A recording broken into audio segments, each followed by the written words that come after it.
online, on Radio Player, and on 106.6 FM. This is Wycombe Sound, the Wycombe Wanderers Show.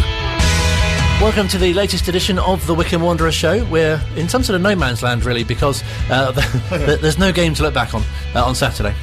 But we've got plenty for you this week, including a bit of a special event which occurred at Adams Park this afternoon, which was the culmination of a man running 100 miles. Which is very, very impressive, and by all accounts, he certainly didn't look like a man who'd just run 100 miles at the end of it. Certainly not. I was very envious. I ran the Penn and Tyler's Green Fun Run, which was approximately 3 miles many years ago, and didn't look anything like Ross Jeavons did earlier. And needed help afterwards, yes. I did the same, yes. I did a 5k, and yes, and possibly needed the St John ambulance people to come and look after me afterwards. But anyway, we will gloss over that one. We will also this evening be hearing from Joe Shennan. Joe was the Burton Albion correspondent during their season that they got promoted to the Championship, and also then the season they stayed in the Championship. Phil Catchpole has been catching up with him to find out just how a small club like Burton did it, and whether or not Wycombe Wanderers could get any pointers from what they did. And we'll be speaking live to JDT, John Taylor, who is the Vice Chairman of the Ex-Players Association. You'll know if you've listened to the programme before, and if you have, thank you. We've spoken to a number of former players, and John will be telling us a bit more about the Ex-Players Association. That's to come as well. And we will be hearing from Gareth Ainsworth, head of the game on Saturday against Milwall. We'll be getting his thoughts and also finding out what he got up to during the international break. It's all very exciting to come in the next hour here at Wycombe Sound. But first, as mentioned, a little earlier on this afternoon, I went down to Adams Park, which in itself is quite an exciting thing to do, because not many people get the chance to do that. That's very true. And saw for myself the fantastic progress that the ground is making with the digital advertising boards they were on. They're quite exciting, aren't they? I've never been excited by an advertising board before. No, this is the first for me. No, I used to be very much of the opinion, I don't like the digital advertising boards, I wish they'd get rid of them. But now the fact that we've got some, it's wow, isn't this exciting? a real step up for the club. And it's great to sort of see and sort of almost feel how, the club has put a lot of effort into making the ground a bit more ready, if you like, for the Championship. Yeah, definitely, and they've been doing it really well. And I like the fact that that it's gone ahead anyway, even though obviously the fans aren't being allowed in. They haven't sort of thought, oh well, it's fine, we don't have to worry about it at the moment. It's very much the reverse of that. It's like, right, this is a good chance to actually get the ground, exactly how the Coohigs want it. They've always been very much saying how much they want to improve the match day experience, and clearly they've really, really gone for it. And the fact that, yes, actually the fans aren't allowed in, whilst that's a real negative point, they have used that to their advantage and to make sure that actually, yes, when we are allowed back into Adams Park, there's lots of exciting things, including the Chairboys village, which is going to be bigger and better than ever before, I understand. And there's a third changing room, which looks quite exciting as well. Yeah, absolutely. That's, again, it's very impressive. And I think one of the things that I've already heard a couple of the clubs who've come to Adams Park, I think Swansea very much said it, was that they were very impressed with how well they were looked after. I'm not necessarily saying that they came along thinking that actually, they were going to be basically playing at a non-league ground, but I think they have been quite impressed with the hospitality that Wycombe have put on, and also the facilities at Adams Park. So you may ask yourself, what was I doing there? What were you doing there, Colin? I'm glad you asked me that. Can't rehearse this sort of thing, can you? Well, if you didn't know, it's been Baby Loss Awareness Week, and Ross Jeavons, who was a former member of the Wycombe Wanderers media team, has set himself a challenge this week of running 100 miles in a week, which, if you say it quickly, doesn't sound that far, does it? No, but when you actually then think about it, you think, goodness me, that's pretty impressive. And this fantastic endeavour in which he smashed his target of £1,000, it was well over £3,000 by the time he crossed the finishing line. He got the opportunity to finish at Adams Park, and actually inside the ground as well, and got the chance to speak to him a little bit afterwards. As we said, he did look very fresh, which for unfit people like us is slightly depressing, but there you go. I struggle for breath coming up the stairs, which probably says more about me. But it was a fantastic opportunity to get his thoughts on how he felt completing the challenge. It's an element of pride, I guess. So pleased to have got it over the line. And more importantly, I guess, that we've raised as much money as we have today, that we've raised as much awareness as we had, and hopefully we've given a bit of hope to people who have been in the same situation as my wife and I.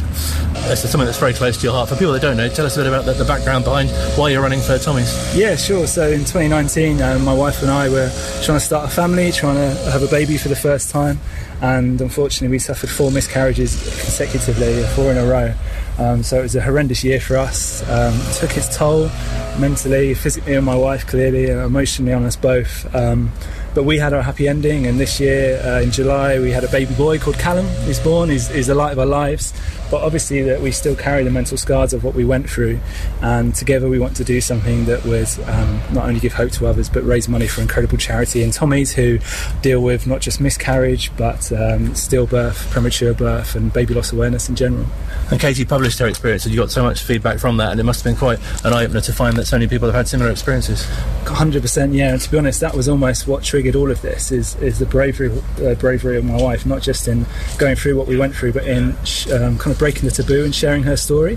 And that first blog that she shared, it was absolutely unbelievable, the amount of feedback we got from it, the amount of messages we'd have both publicly and privately from people, not just wishing us the best, but kind of sharing their own personal experience. And I guess that made us realise that we're not alone, and that this isn't talked about enough. And off the back of that is when we started to share further stories, and when we came up with the idea of this challenge as well. And initially you're going to run the London Marathon for Tommy's, but 26 miles seems quite short compared to what you've just undertaken. Honestly, yeah, I'd fancy a marathon instead of this, but I was ideally going to do the marathon in March, and obviously because of COVID it got put back to September, so I was actually training from December to March, and then March to September for this marathon, and then it got cancelled again. And obviously they did the virtual run, which is great, but I just felt that I wanted to do something a little bit different, and I'm pleased I did actually, because the fact that we did this over the span of a week gave us plenty of opportunity to hammer people on social media and bore people's senses with our story, and in fact we had such incredible reaction from it, and it's been able to sit a little in its own space, and as I said, the kind of donations and messages we've had in off the back of that have been incredible. So do you have any expectations as to what the 100 miles will be like? Not really. I am a keen runner. I ran a couple of marathons in the past. I do train fairly regularly, but I've never done more than 40 miles a week, and this is a completely different kettle of fish. I'm used to, if I run a race, like a 10k race, you're obviously trying to run as quick as possible, but the sheer volume of mileage, I had no way of preparing for it. It was quite short notice. I do the challenge, and so I just kind of went to grit my teeth and get through it. All I knew is I wanted to do it in 7 runs. I didn't want to break it up by doing 2 runs a day. I wanted to just do 1 run a day of at least 14 miles. And I just kind of hope for the best. And so midway through this week, when I was having a few kind of twinges to my knee and my muscles were sore, I was thinking, my biggest fear, to be honest, was I don't know what I'm going to do if I get a bad injury here, after all this support and knowing I was finishing Adams Park for once if I can't walk. But thankfully it never came to that, and here we are. And it must have been sort of driven on obviously by the money that you're raising and the good work that the charity does.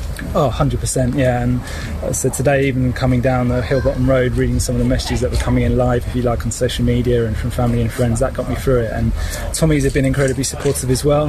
They spoke really well in the media this week around our story. They've shared our story themselves on social media. They're an incredible charity, and what I've just said to people really around this is around COVID, and 2020 has been a tough year for everyone, so I completely understand that financially not everybody will be able to contribute to a cause like this, but even by sharing a post on social media or talking to a friend, or perhaps even just having a look at themselves and the type of questions they ask people around babies and pregnancy and baby loss, that's doing their bit. So it's not just financial, it's about the awareness as well. So how would you describe your feelings as you approached Adams Park? It was pretty, as I say, relief. I was pretty impressed that the sun came out as it started raining midway through my run, and I was just looking forward to getting in there, seeing my family and my friends. Big shout out to Matt Cecil at Wycombe for giving me the opportunity to finish at the stadium. I really appreciate that, and I've done that walk up Hill Bottom Road many a time over the years, obviously as a Wycombe fan. I don't think I've run it much before, so that was a unique experience, but even to see the staff outside giving me a round of applause when I came in, and from experience of having worked at the club, not getting shot by the groundsman for approaching the grass at one stage was pretty good as well. You must be so pleased with how you've beaten your target as well. Yeah, amazing. I didn't know what to expect in terms of fundraising, to be honest, so I set the bar at £1,000, but we're well over £3,000 with gift aid now, and I think we've got a few more to come in as well. We've had an offer as well from a company who I won't name because we're just in the process of chatting to them at the moment, with an incredible donation, which is really going to shoot the amount of money raised up as well. So I think when we look back on it in a week's time and we kind of settle up the fundraising, then hopefully we'll have made a real difference. That was Ross Jeavons speaking to Colin. Running for Tom is a fantastic charity, and you can still sponsor Ross as well. If you go to virginmoneygiving.com and search for Ross Jeavons, Jeavons spelled Jeavons.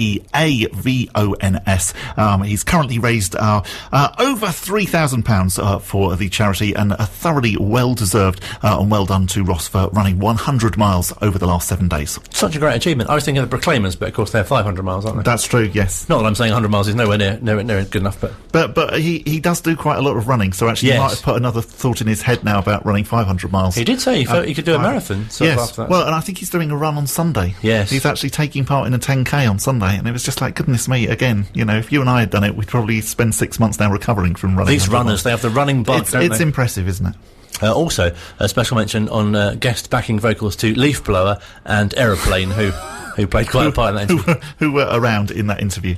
Must mention as well, we have a Twitter poll this evening. We do. We're inviting you to suggest who you might think, not when, but who you might think will get the first goal for Wycombe Wanderers this season. As you may well be aware, there are none so far. This was a poll that we were going to do the first week, and then we sort of forgot, and we kept thinking, oh, we've probably left it too late now. But actually, sadly, you can still say who you think Wycombe's first league goal scorer will be. Of course, we've had Daryl Horgan scoring the first goal, because he did score in the Carabao Cup game at Brentford. But obviously, we are still looking to open our league account. So who do you think it is going to be? We've put Daryl on the list. We have put last season's leading scorer, Joe Jacobson, on the list. We have put Bayo on the list. And then we are also inviting you to vote for any other player, and on Twitter, if you could then let us know who that player would be. But those are your options for tonight's poll. Who is going to be the first league goal scorer for Wycombe Wanderers? And leading the way is Joe Jacobson at the moment with 42%. Yes, okay, with his magic corners and free kicks. And penalties as well. He attempts them from inside his own half, even as well. Indeed, absolutely, yes, as he did earlier on this season. And you know, and again, I mean, what a way that would have been to open our account. You know, I want us to open our account with a fantastic goal. Please don't let it be an own goal, or you know, or one of those sort of silly ones where it's actually off somebody's backside. Because that you know, we want a decent goal. So you can check out the poll. You can tweet us at Wycombe Sound using the hashtag TWWS. But as we're saying, with regards to where is our first goal coming from, where is our first point coming from, Phil Catchpole has been catching up with Joe Shennan. A few seasons ago, you might remember that Burton Albion were unlikely contenders in the Championship. They were promoted rather unexpectedly as well. Joe Shennan spent 2 seasons following Burton Albion as their correspondent for the local radio station there, and Phil has been catching up with him to find out just how they did it. I think Wycombe fans, a few of them are scratching their heads thinking, just how are Wycombe going to compete in the Championship? It was a few seasons ago now, but Burton, they got up there for the first time and they stayed there. How did they do it? What was the secret?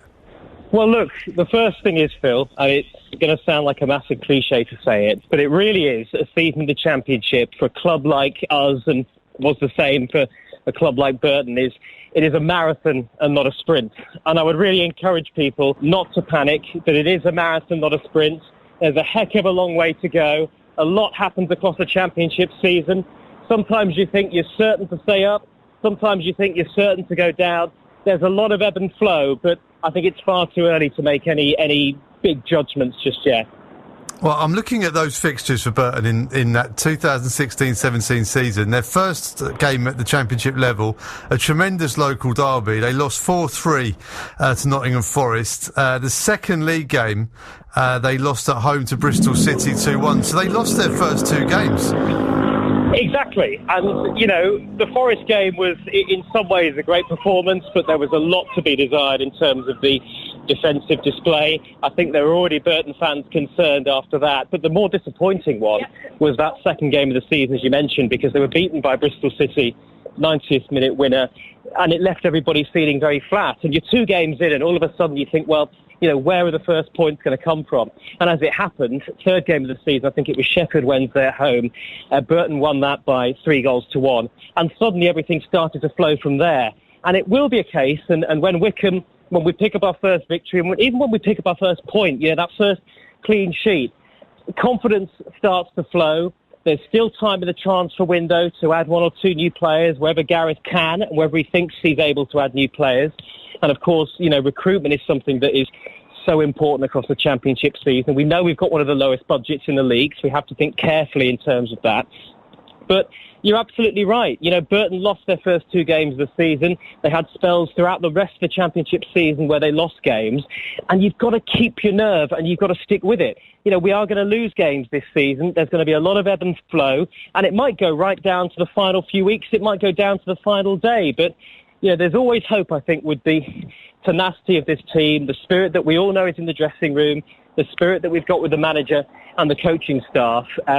The one thing I would stress, as I say, it's by no means time to panic. How did Burton go about their sort of recruitment in the summer and then subsequently in January? I mean, I don't recall them throwing loads of money around.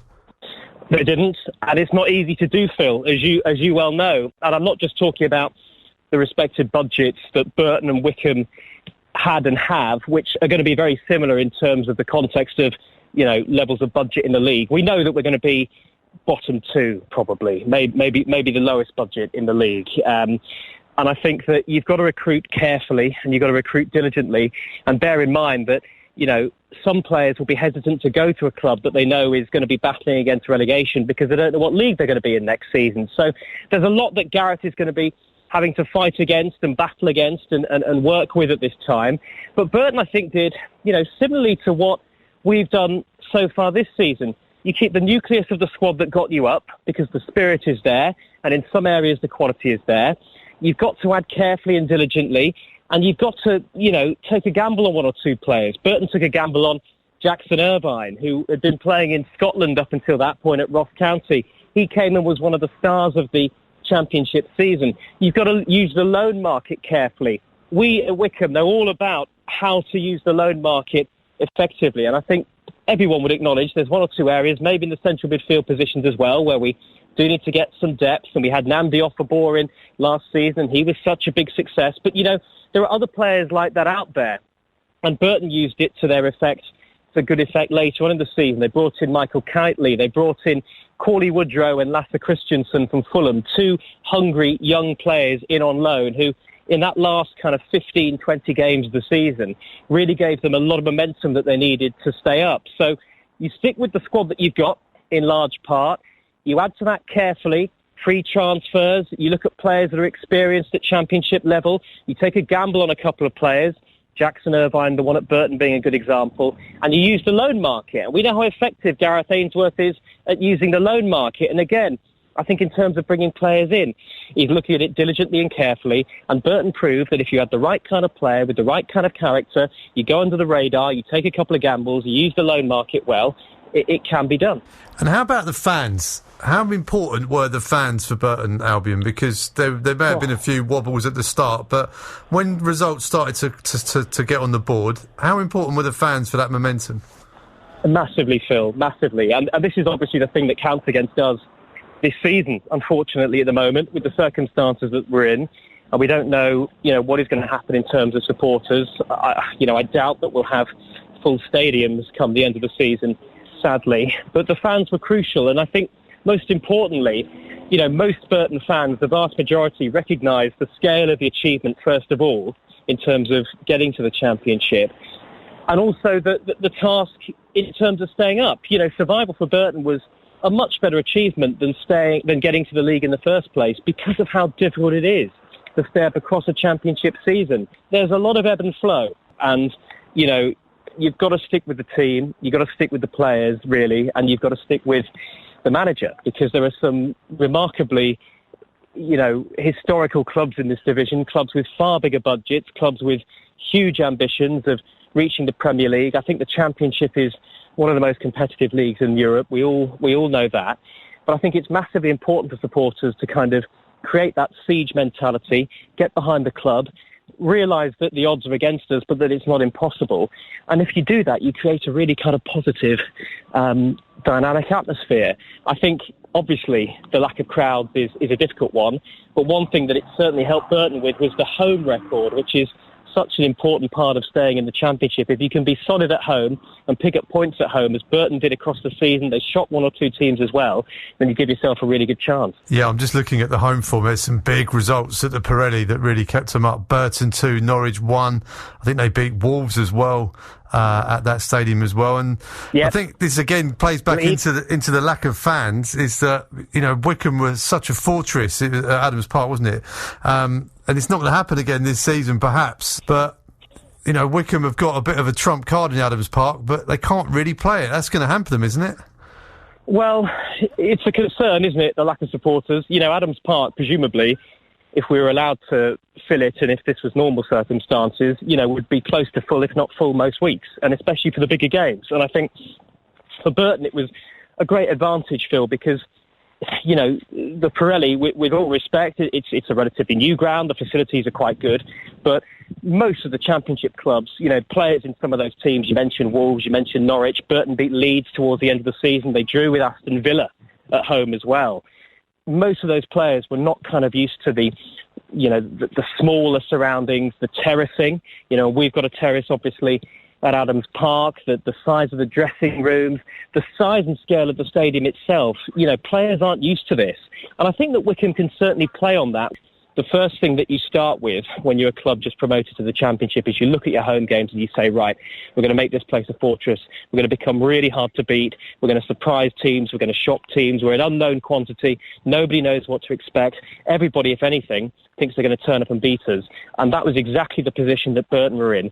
And they used that to their advantage. And they said, you know, nobody expects us to do anything, but we're going to surprise a few teams here, and they did. Joe Shennan talking to Phil Catchpole with his survival tips for the Championship, which we can take a lot from, I think. Yeah, absolutely. I mean, it's slightly worrying to hear how much Joe was saying that actually Burton did it because of the home crowd, and clearly we haven't quite got that at the moment. But even so, I thought there were some very, very good tips in there. And yes, one of the things that we do need to do, even though the crowd aren't there, is try and turn Adams Park into a little bit of a fortress. Still to come on this week's The Wycombe Wanderers Show, we'll be hearing from manager Gareth Ainsworth ahead of the next Championship game to arrive at Adams Park on Saturday against Milwall, and we'll be speaking live in a few moments' time to John Taylor, the Vice Chair of the Ex-Players Association here at Wycombe Sound. Love music, love talk, love Wycombe Sound. Welcome back to the second part of the Wycombe Wanderers Show. If you've been listening over recent weeks, you'll know we've been lucky enough to feature a number of former Wanderers players. We spoke to Glyn Creaser. I also spoke to John Maskell last week, who you might have heard paid tribute, that's the right expression, to John Taylor, who's the Vice Chairman of the Ex-Players Association. I'm very pleased to say John joins us this evening. Hello, sir. Good evening. Nice to talk to you. Likewise. Thank you so much for chatting to us. It's really fantastic, isn't it, to have the opportunity to get ex-players together? Well, it was an idea that started because we did a dinner for the 1957 team in 2007, 50 years on. And the then chairman, Steve Hayes, said to Alan Hutchinson and then myself, look, you know, this was good, why don't we carry it on? And to be fair to him, and I know a lot of people criticised him for other things, but he backed us full all the way. And since then, we've done 12 dinners, we've done an annual quiz, an annual bowls tournament, and most important to some people, the annual golf tournament. Unfortunately, all cancelled this year, but we will be back. And you do a lot of great work for charity as well, of course. We raise money every year from all our events. We're one of the few ex-players associations to actually charge ex-players to join us. I was talking to a guy from Southend a few weeks ago, and he said, oh, we've got 350 members. I said, oh, that's really good. We've only got about 120, 130 who pay, but a lot more, you know, get the information. And he said, pay? No, none of ours pay. They're just members. And a lot of modern players can't understand, look, I played for Wycombe Wanderers, why should I pay to be in the ex-players? And we explain what we do, what our aim is to raise money for charities, but also to raise money for the football club. And we've done things like, and you talked about the poll for goals, we've just invested in a new set of goalposts for the training ground. They were a little bit short up there.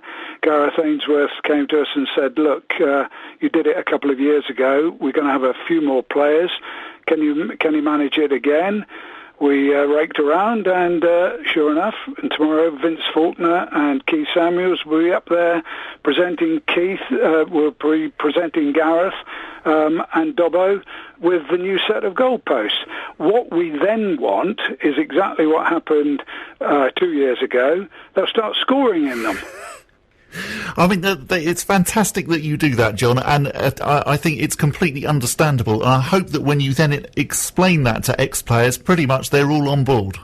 Well, I think the major problem we have is that the older players, and we go back now to the 40s, we've got people like Dick Tumner who played in the 40s.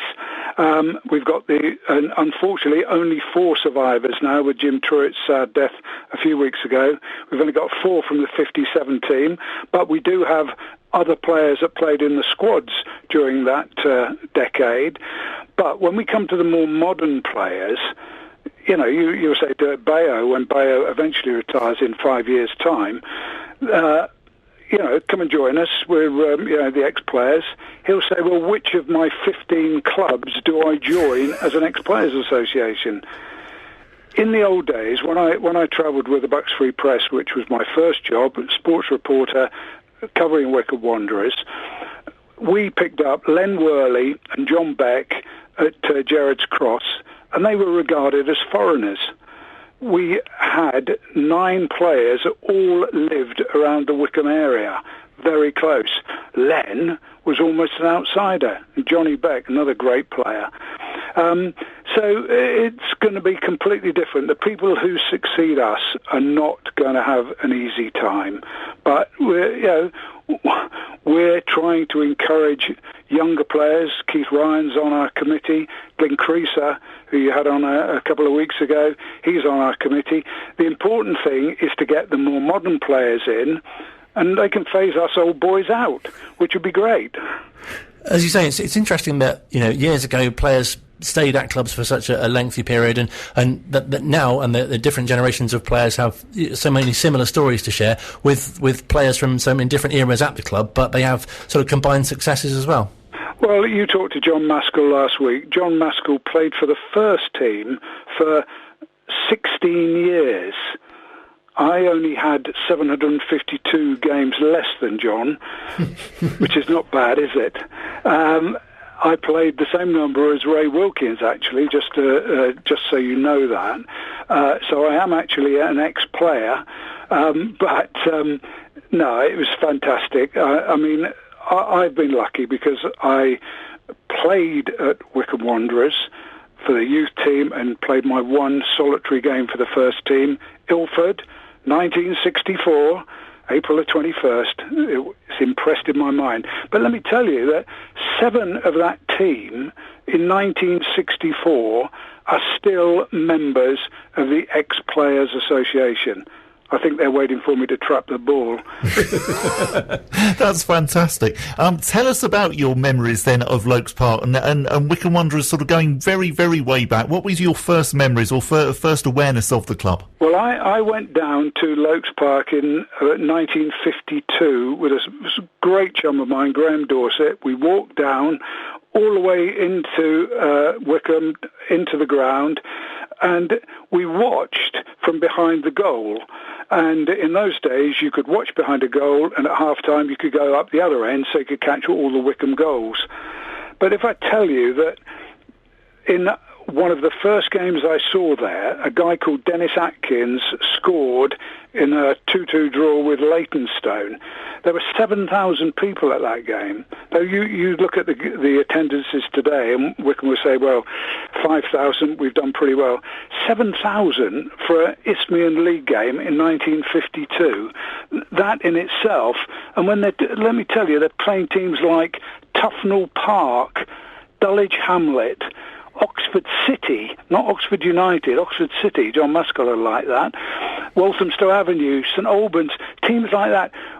Nobody today realises just how far Wycombe Wanderers have come, and that's down to a series of tremendous managers, going back to Sid Khan in the 50s, to Brian Lee in the 70s, obviously to Martin O'Neill, I'll tell you something about Martin in just a second. Then Laurie Sanchez and Paul Lambert, who did the great cup runs, League Cup and FA Cup, and then, of course, to Gareth.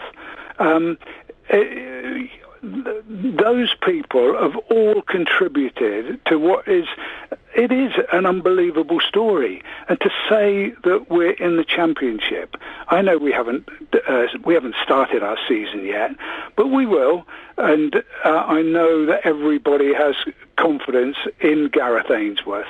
But going back to Martin O'Neill, I've just finished. You talk about charity stuff that we do.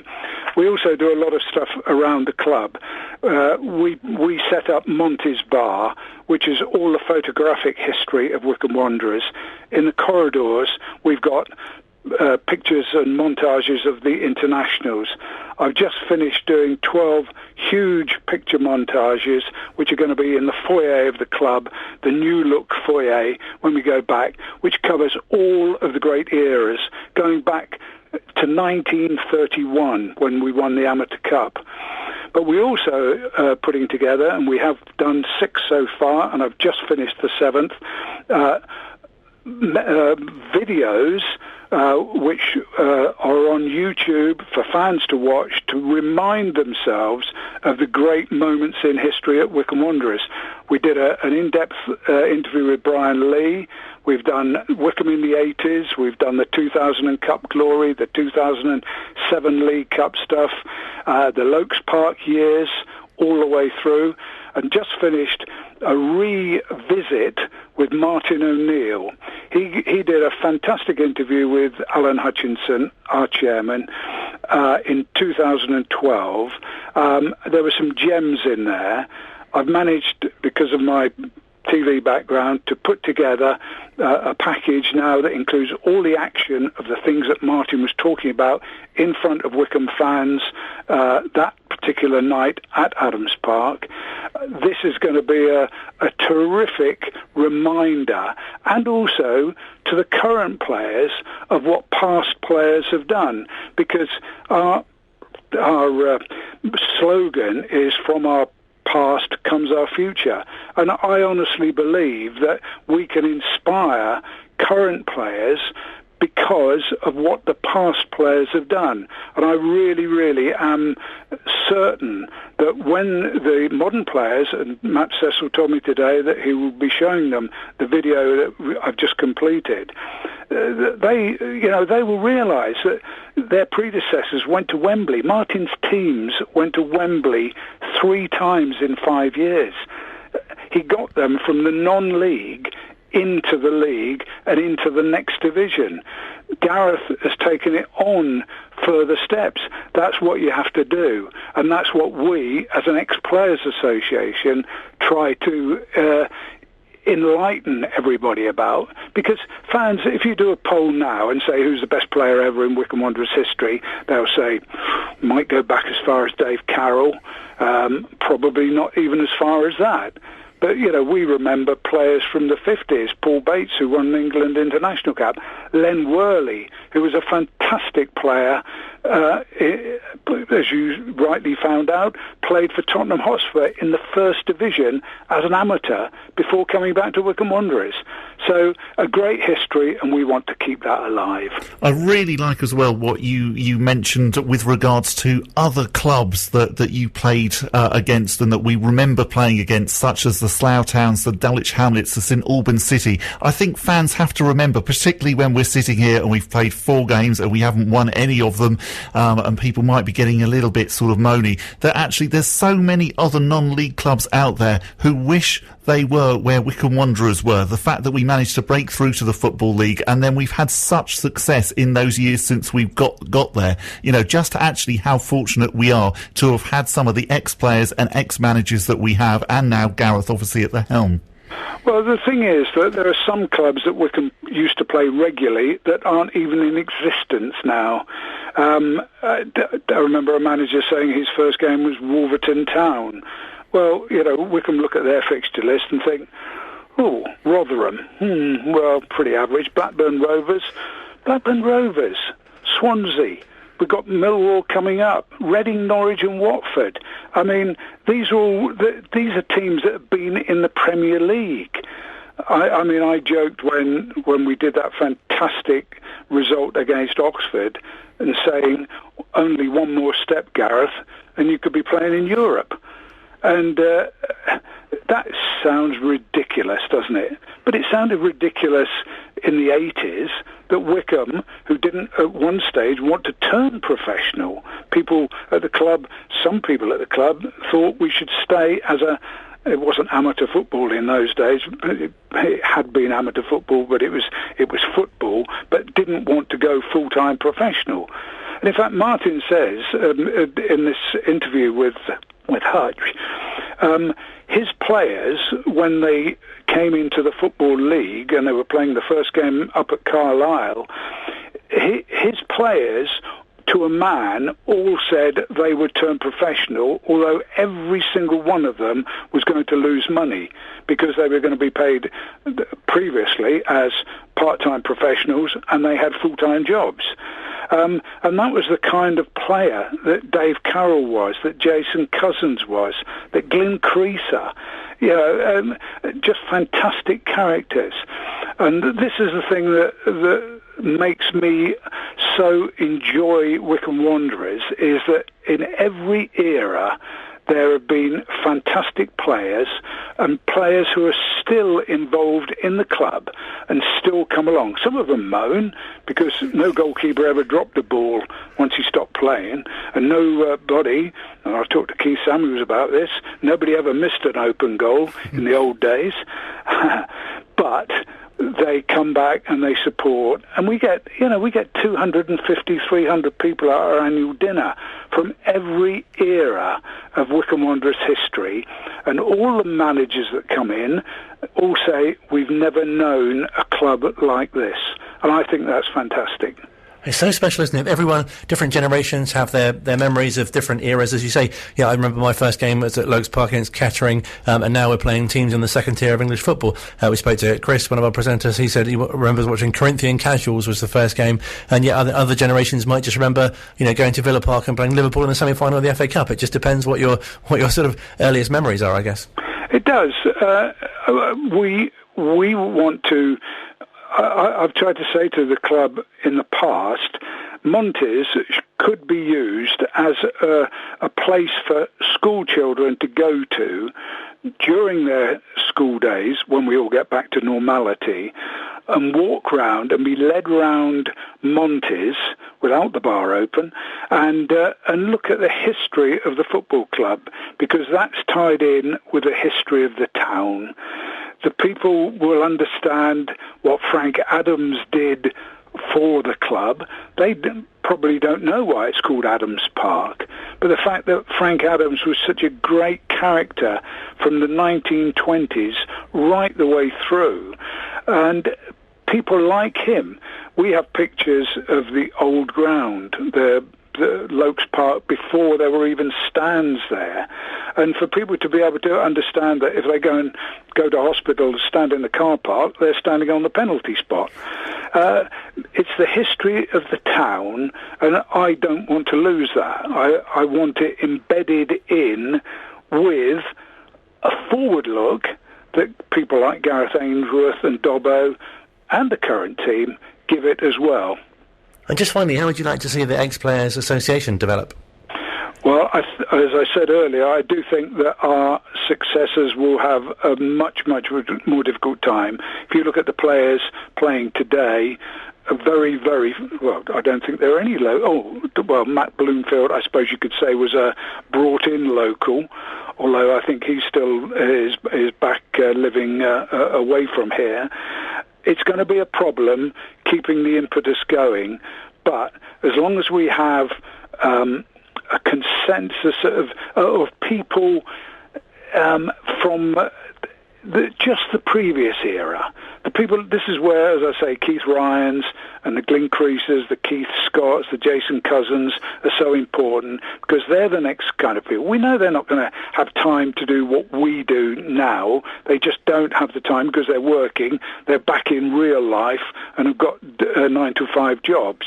But eventually, hopefully, by keep encouraging them, by keep bringing them back to our events, they will follow on from what we're doing. Well, I do hope so, John. It's been absolutely fascinating speaking to you. You do a fantastic job, and thank you so much for coming on and telling us all about it at Wycombe Sound. Well, I'd just like to say that I do it because I've got 2 grandchildren, big supporters of the club, 8 years old, 10 years old.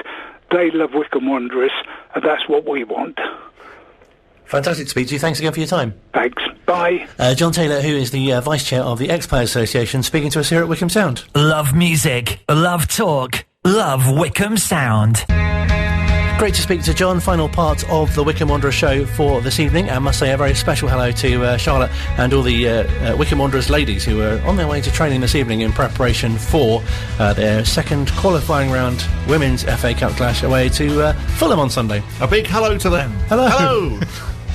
And also to Tara Woodward, who tomorrow is involved in a skydive where she'll be rapidly being reintroduced to the ground from approximately 14,000 feet up. And you can still sponsor her as well. If you fancy sponsoring Tara, who is jumping out of a plane for Mind, and she says on her Just Giving website, I'm launching myself out of a plane for Mind. Because why not? Well, why not indeed? Then just search for Tara Woodward on Just Giving. She's currently raised £645. And there are links on our Twitter as well, so do check out that. Talking of Twitter, there's still time for you to get your votes in for our poll, being led by Joe Jacobson currently. Indeed. As to who you think will be the first goal scorer in the Championship for Wycombe Wanderers. And you can also pick Bayo, and you can also pick Daryl Horgan, or you can tell us another player, whoever you think might be the person who scores the first goal. Any thoughts yourself? This season. I can see why JJ is leading the way, and so I'm going to go for him. Oh.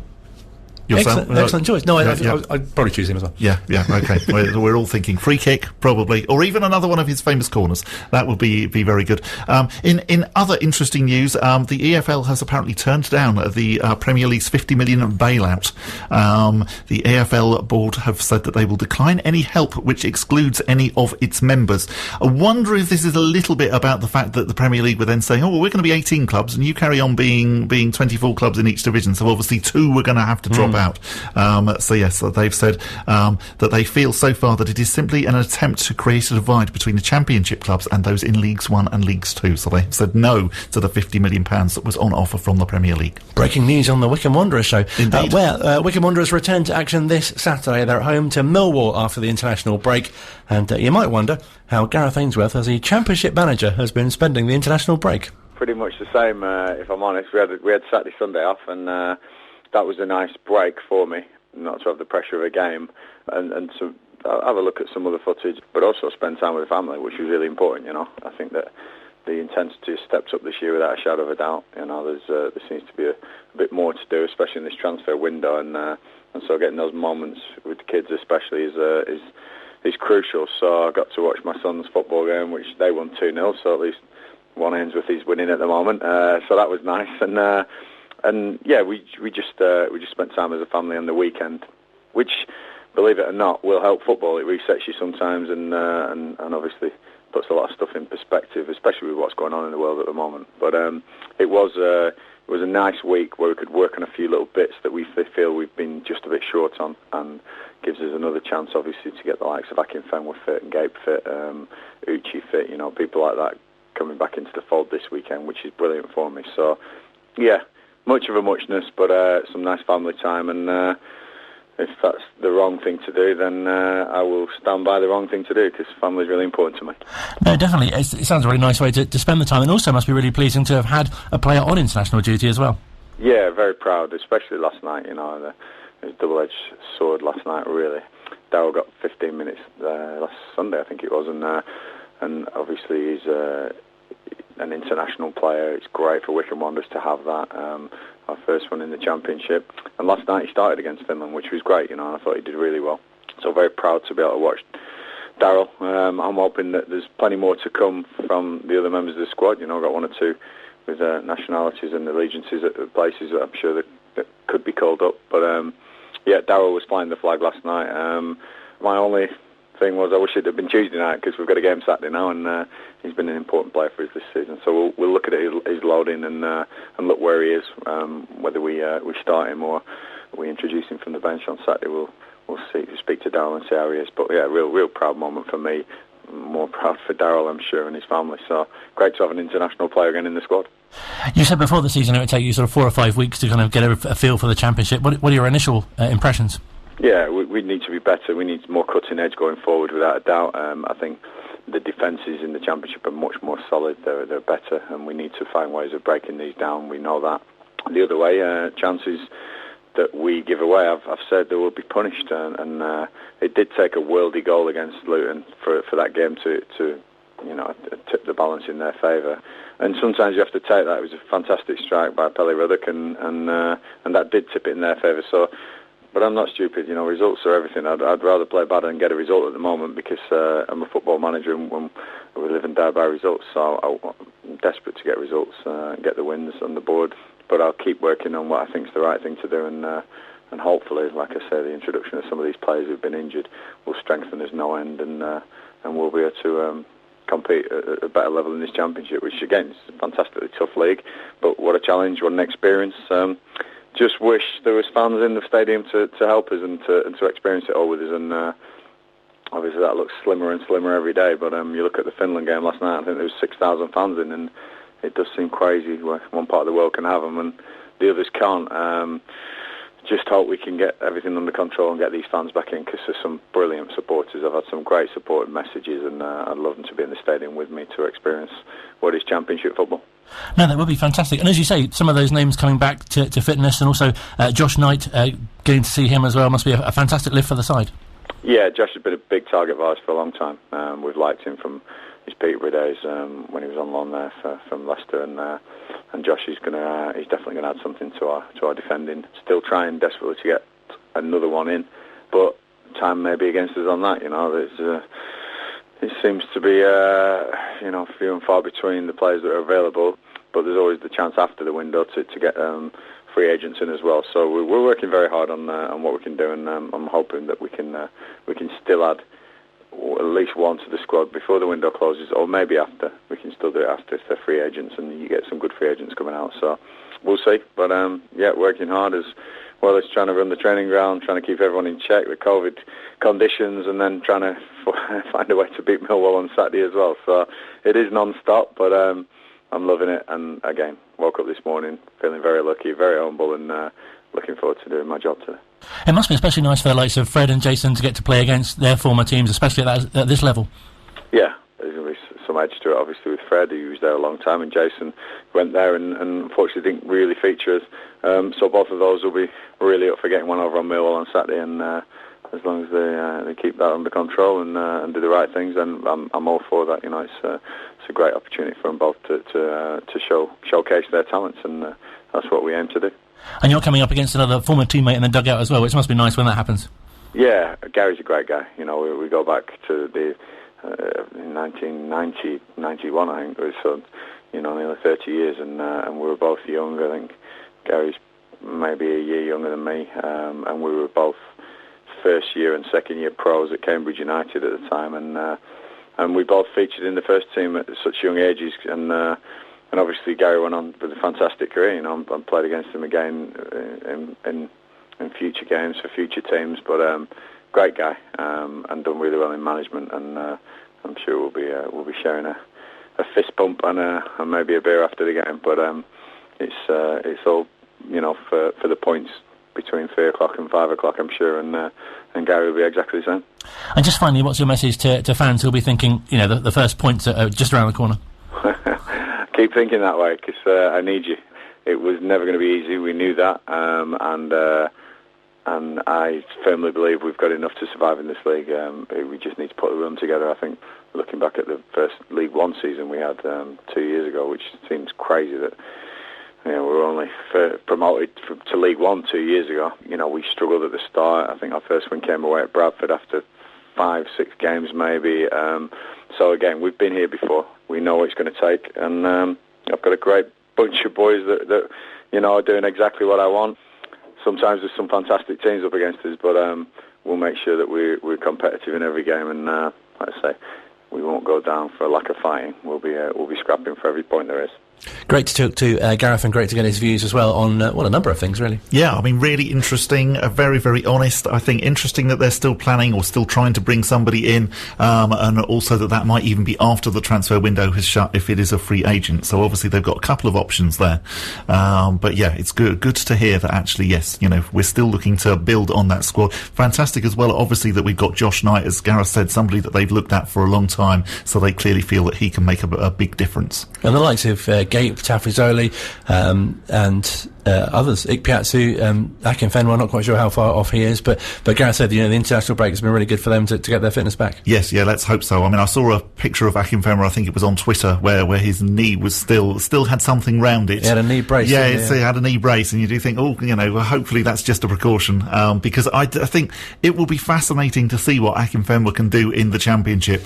Clearly, so many teams have decided that actually, he's somebody that possibly can only play in the lower divisions. Clearly, AFC Wimbledon, when they went up, that was our gain, very much their loss, our gain, as we proved that Bayo could do it in League One. And I think probably we're going to prove that Bayo can actually do it in the Championship, because he is so good at holding up the ball, and I think we could really do with that at the moment. It'd be fantastic to see if Daryl Horgan does feature as well, having had such his international call-up as well, which must give him a lift personally, and also as he's already scored this season. He's already appeared this season for Wycombe, and you've seen him in a supermarket as well. Yes, that's right. Yes, I did. But fantastic that he is now playing, or started for the Republic of Ireland. So he started in the Finland game, played 75 minutes. Ireland unfortunately did lose at that one, but brilliant that actually, yes, we have got another player who is an international now with Wycombe Wanderers, and he really does. Every time I see Daryl Horgan, I think he looks like he's going to score a goal. Whenever he's on the pitch, you are feeling quite optimistic, and I really hope that he's fit enough to start on Saturday, because I think he is fantastic. He is along maybe with JJ. I know I said JJ earlier on with the poll, but I think it's going to be one of those two that gets the goal. I think if it's going to be Daryl Horgan, he's going to score the first goal from open play. Oh, that's putting your neck above the parapet. Is that an expression? I think that is an expression, and we must find out as well with regards to the poll. So how the results, because I believe that the poll. Producer Luke joins us. Hello, I'm the person from the election that reads out the results. I can't think what they're called, but I can reveal in reverse order: Akinfenwa 25%, Daryl Horgan 33%, and Joe Jacobson winning at 42%. And that's you wouldn't think necessarily if you said to somebody, it's a defender, who's going to get the most goals and get the first goal. Again, people would say, oh no, definitely not. But we all know what Joe Jacobson can do from a corner, from a free kick. So no great surprise that JJ won that one. No, definitely. And really nice, as you mentioned, for Daryl Horgan joining a list of other Wycombe Wanderers players on the honours board who've represented their country at international level as well. Yes, I mean, it's, and it is quite an impressive list. In particular, though, the fact, it's the Republic of Ireland, and you think, wow, that is a decent, a country that you think, you've got to be really, really good to play for the Republic of Ireland. With all due respect to some of the others, Antigua and Barbuda are on the list, the Seychelles are on the list, but Republic of Ireland, you think, well, they have got a lot of footballers. You do have to be a good player to play for them. So can I push you for a prediction? Wycombe Wanderers at home to Milwall on Saturday. Oh, okay. I'm hoping that I keep saying whenever I speak to Rob Lesperance before the game, and he keeps pushing me, and I keep going for Wycombe winning. So I'm going to say that Wycombe are going to draw this weekend. I think it's going to be 1-1. JJ scoring from a free kick. Because I don't know if the players or even the manager looks at game, because they always say, don't they, managers take one game at a time, but they must look at some of the games coming up, especially for the remainder of this month, and thinking Milwall at home should be something we can get something from. Definitely. I think when you then look beyond that and you look at Norwich and you look at Watford, I think you're thinking, well, those are going to be quite tough games. We're going to be lucky to get something from those. Whereas I think the Milwall game, particularly if this was a fixture in League One, you'd be thinking, well, we should be able to do all right. We should get something from that.